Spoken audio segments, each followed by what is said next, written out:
समझ सकते, ये बहनें ही समझ सकती है। मैं वास्तव में उस दिन हिल गया। उन्होंने कहा आप अपनी विधायक निधि से ये मदद कर देना।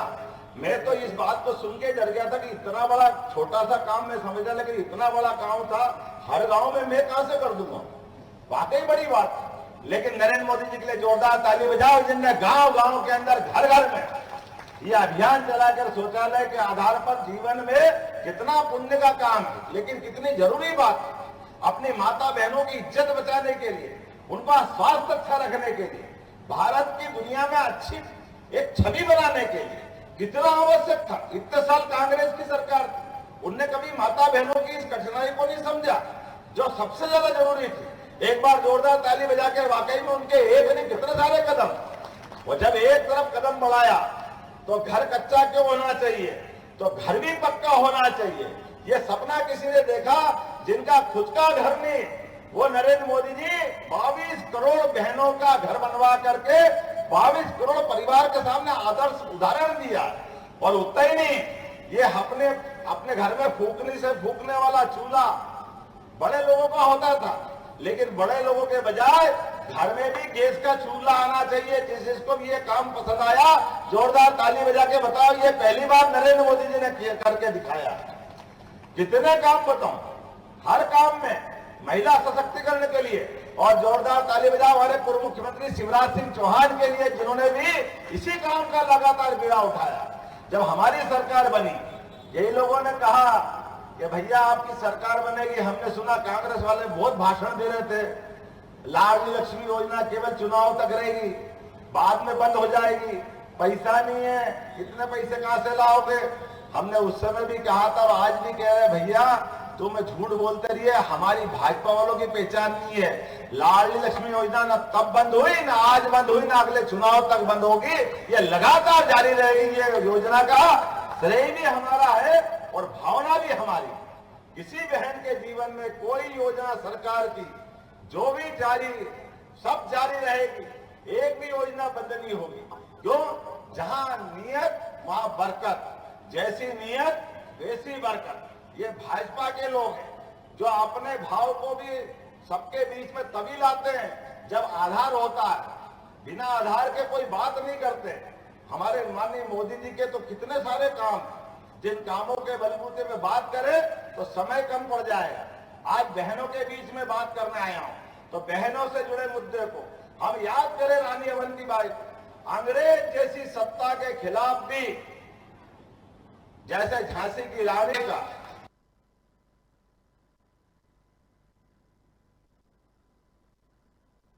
के दिखाया कि इस देश के खाली भाई नहीं है, बहनें भी खाली रणचंडी बोलने के नहीं होती। जब भी मौका पड़ेगा तलवार के माध्यम से देश के दुश्मनों का अंत कर सकते हैं। और इसीलिए सागर के अंदर रानी अवंतीबाई के नाम पर एक विश्वविद्यालय देने का काम हमारी सरकार ने किया। जोरदार अभिनंदन करें रानी अवंतीबाई के नाम पर। हमारे यहाँ रानी दुर्गावती, जिनके नाम पर सरकार बनने के बाद हमने पहली कैबिनेट की, जबलपुर में एक यूनिवर्सिटी दी। हमारे यहाँ ये जो भाव कभी हो ही नहीं सकता है कि जिन लोगों ने देश के लिए अपनी कुर्बानी दी, उनको हम भूल जाएं। अगर उनको हम भूलेंगे तो हमारा अपना देश के साथ अन्याय करेंगे। मैं एक बार फिर श्रद्धा से सिर नमाता हूं हमारे देश के यशस्वी प्रधानमंत्री के उस निर्णय के प्रति, जिनने सड़ी गली नई शिक्षा, पुरानी शिक्षा नीति को बदलकर नई शिक्षा नीति 2020 लागू की। इस 2020 की शिक्षा नीति के बलबूते पर जिन देवी देवताओं को मानते मानते हम देव संस्कृति वाले कहलाते हैं, काल के प्रभाव में, अतीत में अंग्रेजों ने सबसे पहले भगवान राम, भगवान कृष्ण, हमारे सभी महापुरुष, महाराणा प्रताप, शिवाजी, कबीरदास जी, तुलसीदास जी, इनके सारे वचनों को अलग रखा है। और अलग रखते रखते हमको नास्तिक बनाने लगे। भगवान महावीर स्वामी, अरे किसको, सबको महावीर स्वामी सहित सबको पाठ्यक्रम से बाहर कर दिया। आप बताओ, अगर भगवान राम, भगवान कृष्ण और हमारे ये सारे महापुरुषों को बाहर कर दो तो ये हिंदुस्तान की पहचान कहां से रहेगी। मुझे इस बात की प्रसन्नता है हमारी सरकार ने 2020 में मोदी जी के नेतृत्व में नई शिक्षा नीति लागू करी और उसी नीति को सबसे पहले किसी राज्य ने लागू किया तो मध्य प्रदेश की सरकार ने लागू किया कि हाँ हमारे देवता हैं, हम डंके की चोट इनके जीवन में सिखाए हुए सारे कामों को आगे रख के आगे चलेंगे। आज इस सरकार ने निर्णय किया खाली पाठ्यक्रम में नहीं रखेंगे, भगवान राम ने जहां जहां अपने चरण रखे मध्य प्रदेश में अयोध्या से लगा के चित्रकूट तक सारे देवताओं के तीर्थ बनाए जाएंगे भगवान राम के नाम पर, जहां देवताओं के माध्यम से भगवान राम ने लीला रखी और जहां जहां भगवान कृष्ण के चरण पड़े वहां भी सारे तीर्थ बनेंगे। जोरदार कृष्ण कन्हैया लाल की जय बोलो, कृष्ण कन्हैया लाल की, प्रभु रामचंद्र जी महाराज की। आप बताओ कितना दुर्भाग्य है, अरे कोर्ट कचहरी को भी नहीं मानते। भगवान राम को लेकर के अयोध्या में भगवान राम पैदा हुए कि नहीं हुए, कांग्रेस के लोग प्रश्न उठा रहे थे। अरे सरयू के किनारे भगवान राम अयोध्या में अगर पैदा नहीं हुए तो कहां हुए होंगे। 70 साल तक देश की आजादी के बाद भी भगवान राम के मामले को उलझा करके हिंदू मुसलमान को लड़ाने का हथियार बनाया गया था। वो तो सुप्रीम कोर्ट को धन्यवाद और हिंदुओं के धैर्य को धन्यवाद। 70 साल तक हमने अपने पत्थर पे सीना रख करके देश की आजादी के बाद भगवान राम का मंदिर बन जाए ये सपना देखते रहे। बोलो जय जय श्री राम। तो जैसी नीयत वैसी बरकत, सुप्रीम कोर्ट ने फैसला दिया। अब सुप्रीम कोर्ट के दिए फैसले के बाद तो कोई प्रश्न नहीं उठना चाहिए, लेकिन दुर्भाग्य से कांग्रेस ने उस समय भी पीछा नहीं छोड़ा और कांग्रेस आज भी पीछा नहीं छोड़ रही। उस समय भी दिग्विजय सिंह ने कहा था कि मंदिर वहीं बनाएंगे, तारीख नहीं बताएंगे, लेकिन मंदिर भी बना और तारीख भी बताई। 22 जनवरी गोविंद जी और पूरी कैबिनेट अयोध्या गई और धूमधाम से दर्शन करके आई और पूरी दुनिया ने देखा कि जिसने भगवान राम के चरणों में सिर झुकाया वो संस्कृति, हिंदू सनातन संस्कृति हजारों साल से सबको प्रेरणादायी रही है।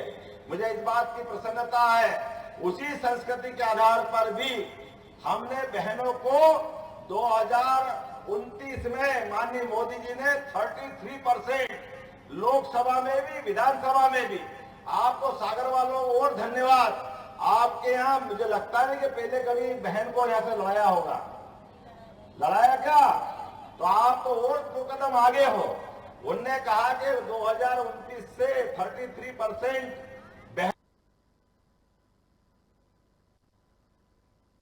प्रणाम आपने अभी से मौका दिया, जोरदार ताली बजाओ बहनों के लिए। इसका मतलब बहनों की जवाबदारी ज्यादा हो गई। अब हर बहन को संकल्प लेना पड़ेगा कि आपको मोदी जी का और ये मैंने कहा भारतीय संस्कृति का परचम लहराना है, हमारी मातृ संस्था मातृ संस्कृति को मानना है, तो अपने सबको संकल्प करना पड़ेगा।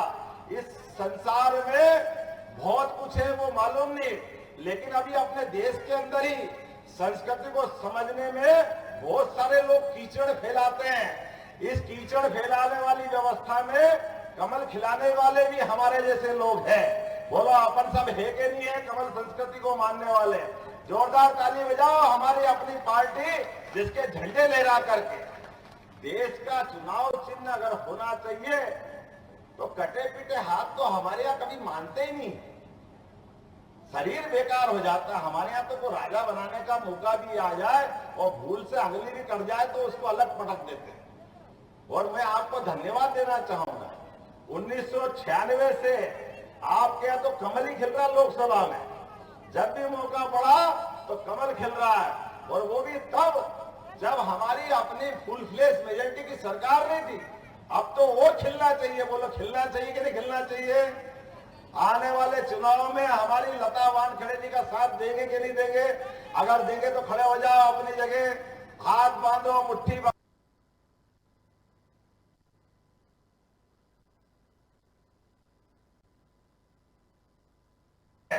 आने वाले चुनाव में आज हर एक गली मोहल्ले में खास करके बहनें आज भाई दूज पर भाई की बात पे विश्वास करेगी। हम और आप सब मिलकर के जरा सब खड़े हो जाओ, कोई नहीं बचेगा।